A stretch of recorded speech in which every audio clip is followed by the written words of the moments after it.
성령께서 오신다. 내가 떠나가는 것이 너희에게 유익하다.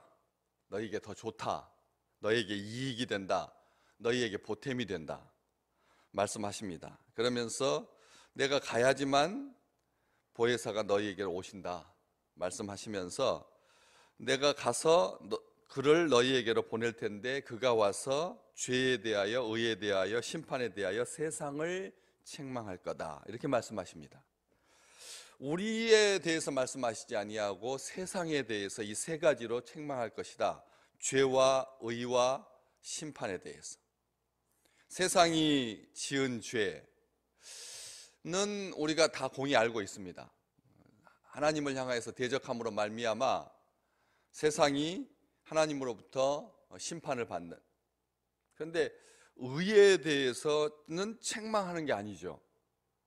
의에 대해서는 칭찬해야 되잖아요.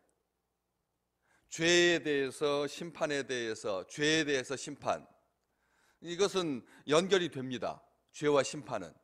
그런데 이 의에 대해서는 심판하는 게 아니죠. 의에 대해서는 심판하는 게 아니라 의는 칭찬받아야 되는데 이게 일상적인 삶 속에서 사용하는 용어들이 아니라는 거죠.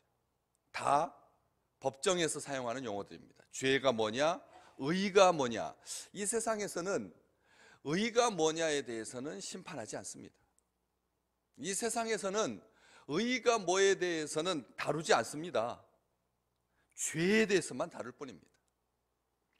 그리고 징역에 가고 징역을 처하고 그 다음에 교도소에 가고 심판받고 또 혹시라도 집행유예를 선고받아서 2년 기간 동안 주의하지 않으면 네가 법정 구속되지 않은 기간을 살 수 있다. 이런 식으로 세상의 법정은 죄에 대해서 다룹니다. 그런데 성령께서는 의에 대해서 다룹니다. 의에 대해서 다룬다는 거죠. 칭찬해야 될 일인데 의에 대해서 심판을 하신다. 이렇게 말씀을 하시면서 오늘 9절 말씀에 보면 죄에 대하여라 함은 하고 예수님께서 설명을 해 주시는 거죠. 의에 대해서 심판에 대해서 설명하고 계십니다. 죄에 대하여라 함은 그들이 나를 믿지 아니하며, 우리 주님께서 분명히 말씀하십니다. 장차 성령께서 오셔서 정확하게 판단하실 일입니다. 성령께서 오시면, 왜냐하면 이 책망이라고 하는 단어에 증명하다라고 하는 요소가 들어있기 때문에 그렇습니다. 책망은 우리가 세상에서 사용하는 용어로 봤을 때 꾸짖고 나무라고 책망하는 것이 다인 것처럼 보이는데 그 용어 속에는 증명하다라고 하는 내용이 들어있기 때문에 우리 주님께서 죄에 대하여라 함은 그들이 나를 믿지 않는 거다. 세상이 나를 믿지 아니하는 것이 죄다라고 말씀해 주십니다. 그 주님께서 말씀해 주시는 것은 정확한 말씀이긴 하지만 조금 두리뭉실하고 더 기대하고 더 열려있는 그런 표현인 거죠. 단순하게 거기까지. 그래서 우리가 서로를 판단한다면, 만약 한다면 예수 믿느냐 안 믿느냐로 겨우 판단하는 거죠. 예수 믿느냐 안 믿느냐, 믿는데 얼마만큼 믿는 거냐, 안 믿는데 얼마만큼 빗나간 거냐. 다들 이 정도로 그냥 혀를 끌끌 차면서 그 정도까지만 우리가 아는 범위입니다. 우리가 같이 신앙생활 하는데도 정말 저 사람 속은 모르겠다 라고 하는 그런 말을 하는 것처럼 평상시는 아무 이상이 없어, 다 같이 신앙생활 잘하는 것처럼 보였는데 어려움이 닥치니까, 힘들어지니까 우리 눈에 안 보이는, 우리 눈에서 흔들거리는 그런 영혼들을 보게 되거든요. 그냥 다 잘 되는 것 같을 때는 똑같이 신앙생활하고 예수 믿는 것 같은데 어려움에 처하니까 흔들거리고 넘어지고 그리고 고통스러워하고 괴로워하고. 믿음이라고 하는 것이 우리가 보는 것처럼 어디까지가 진짜 믿음의 근거냐, 마지막 최후 마지노선이 어디냐, 그 이후부터는 믿음이라고 할 거냐, 아니면 세상이 가지고 있는 그 믿음과 어떤 차별성을 가지느냐, 참 복잡합니다. 그런데 우리 주님은 나를 믿지 않는 게 죄라고 합니다. 우리가 쉽게 생각하면서 죄는 살인죄, 죄는 상해죄, 죄는 절도죄, 뭐 이런 정도로 알고 있는 그 죄에 대해서 우리 주님께서 해주신 말씀은 정확하죠. 죄는 그들이 나를 믿지 않는 것이 죄라. 이 죄와 의와 심판에 대해서 세상을 책망하고, 그래서 죄를 깨닫게 하고 잘못을 꾸짖는 것, 죄를 깨닫게 하고 잘못을 꾸짖는 것, 그리고 무엇이 죄고 의고 심판인지 증거하는 것, 성령께서 오시면 세상에 대해서 그 일을 행할 텐데, 사도행전 2장은 그렇게 성령께서 오셔서 하신 사역을 아주 우리에게 잘 보여주고 있습니다. 베드로가 일어나서 세상을 향하여서, 사람들을 향하여서, 형제들을 향하여서 너희가 십자가에 못 박은 이를, 그 주 예수 그리스도를 하나님께서 주와 그리스도가 되게 하셨다. 너희가 세상에 예수 그리스도를 십자가에 못 박았는데 그 십자가에 죽인 그 예수를 하나님께서 친히 주와 그리스도가 되게 하셨다. 이렇게 분명하게 말합니다. 설교는 죄에 대해서 분명하게 말합니다. 의에 대해서 분명하게 말합니다. 그리고 심판에 대해서 분명히 말해야 합니다. 그냥 오늘 하루 힘있게 잘 사십시오. 오늘 새벽부터 주회전에 오르느라고 고생 많이 하셨습니다. 돌아가실 때 조심해서 넘어지지 않게 사십시오. 관계에 엉클어지지 아니하고 오늘 일마다 하나님께서 도와주실 것입니다. 행복한 말, 위로하는 말, 그런 말만 하고 끝나는 것이 아니라 죄와 의와 심판에 대해서 성령께서 세상을 책망하듯이 주의 백성들에게, 봐라, 우리가 주님 안에 있기 때문에 죄와 의와 심판에 대해서 책망받지 않을 뿐이지, 우리가 세상에 있었다면 이것으로 인하여서 망했을 거다라고 하는 경각심을 가지고 우리 자신을 쳐서 복종시키게 되는 거죠. 그렇게 이스라엘의 잃어버린 형제들을 향하여서 베드로가 설교했을 때 반응이 어땠습니까? 반응이 어땠나요? 베드로와 다른 사도들에게 그 설교를 들었던 사람들이, 형제들아 우리가 어찌할꼬, 형제들아 우리가 그렇다면 어떻게 해야 되느냐 라고 하면서 마음이 동하고 죄를 깨닫게 되고 잘못을 알게 되어서 회개하는 역사가 일어났음을 기억하십시오. 성령께서 그렇게 하신 것입니다. 허물을 드러내신 것이죠. 얼마나 잘못되었는지, 어디서 틀어졌는지, 얼마나 빗나갔는지, 어디서 잃어버렸는지, 어디서 상심했는지, 어디서 낙심하고 어디서 절망했는지, 그것을 분명하게 깨닫게 성령께서 도와주신다는 것이죠. 양심의 빛을 밝혀주셔서 세상 가운데서도 죄가 드러나고 의가 드러나고 심판이 드러나는 것입니다. 성령께서 하시는 일입니다.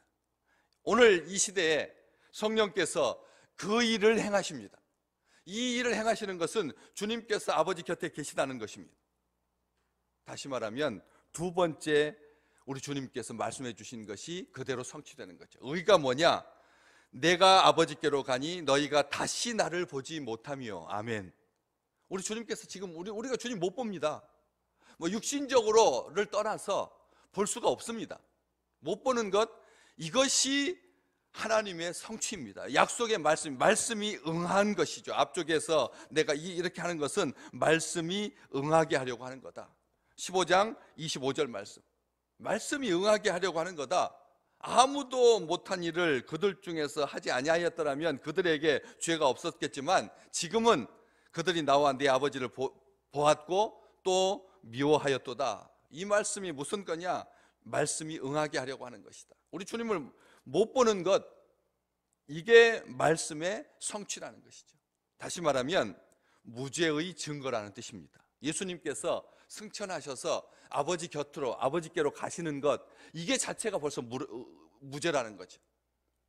주님께서 거룩하시지 않았다면, 유죄였다면, 형제들이 이렇게 헐뜯고 예수 그리스도를 잡아 죽이기 위해서 온갖 죄의 명목을 갖다 붙였는데 겉으로 봤을 때는 이 세상 법정에서 유죄를 선고받아서 죽은 자, 나무에 달린 자, 저주받은 자 되었지만 실상은, 우리 주님께서 실상을 말한다라고 말씀하셨지 않습니까? 7절에.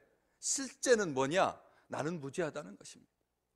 그게 의라는 것입니다. 세상에서의 의는 무엇입니까?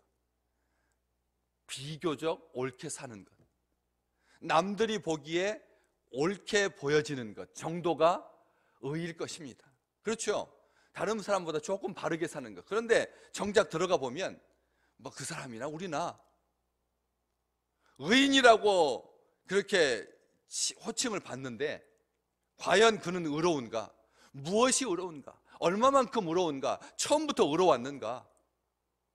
그냥 그 다급한 상황 속에서 3층까지 올라다니면서 잠들어 있는 사람들 불났다고 깨워준 정말 의로운 사람, 대기업의 의로운 상을 수여받은 사람, 분명히 의로운 사람일 것입니다. 동기들 가운데서 칭찬받아서 그래서 의상, 용상, 용맹상, 의로운 상 받습니다. 그런데 그게 얼마만큼 정확하냐는 거죠. 그런 상을 받고도 그 뒤에 무너져 내리는 것이 너무나 커서 사람들에게 씁쓸한 마음을 주는, 동기가 그렇지 못했다더라 라고 하는 생각 때문에 결과적으로 봤을 때는 의로운 것은 한 점에 불과하고 나머지는 평범한 인생을 산 그런 사람들이 얼마나 많습니까? 근데 우리 주님께서 말씀은 그걸 의라고 하지 않는다. 성령께서 이 땅에 오셔서 사람들의 뭐 그런 것을 드러내는 것이 아니다. 진짜가 뭐냐? 내가 아버지께로 가니 너희가 다시 나를 보지 못하는 것이 내가 의롭다라고 하는 증거라는 거죠. 다시 말하면 죄도 예수 안 믿는 것이 죄고, 의도 예수님께서 안 보이시는 것, 무죄한 것이 바로 의고, 그리고 심판도 마찬가지입니다. 심판에 대하여라 함은 이 세상 임금이 심판을 받았습니다. 이 말씀은 뭐냐? 이 세상을 심판하신다는 말이 아닙니다. 이 말이 아닙니다. 요한복음 앞쪽에 3장 18절, 그를 믿는 자는 심판을 받지 아니하는 것이요. 예수 믿으면 심판받지 않는다. 어떠십니까? 다 예수입니다. 죄도 예수를 안 믿는 것, 의도 예수님께서 아버지께로 가시는 것, 그래서 우리가 보지 못하는 것, 심판도 예수를 믿지 않는 자가 받는 것. 오늘 주님께서 말씀하시죠. 이 세상 임금이 심판을 받았다. 왕이 심판을 받을 정도면, 제국의 군주가 심판을 받을 정도면 하물며 일반 사람이겠느냐? 나라도 심판받는다, 민족도 심판받는다, 왕도 심판받는다. 아무도 피할 수 없다. 예수 안 믿으면 심판을 받는다. 1장 12절 더 앞쪽으로 쭉 하시면 영접하는 자, 곧 그 이름을 믿는 자들에게는 하나님의 아들이 되는 권세를 주셨으니. 오늘 이것이 죄고, 이것이 의고, 이것이 심판입니다. 성령께서 이것을 분명히 하십니다. 우리가 예수 믿게 된 것, 이것이 의로운 일입니다. 우리가 예수 믿음으로 말미암아 영접하여서 그 이름을 믿음으로 말미암아 하나님의 아들의 라고 하는 그 자녀됨의 권세를 누리게 되었습니다. 의의 성취자이신 예수 그리스도, 무죄의 증거이신 예수 그리스도, 그리고 하나님의 아들이신 예수 그리스도.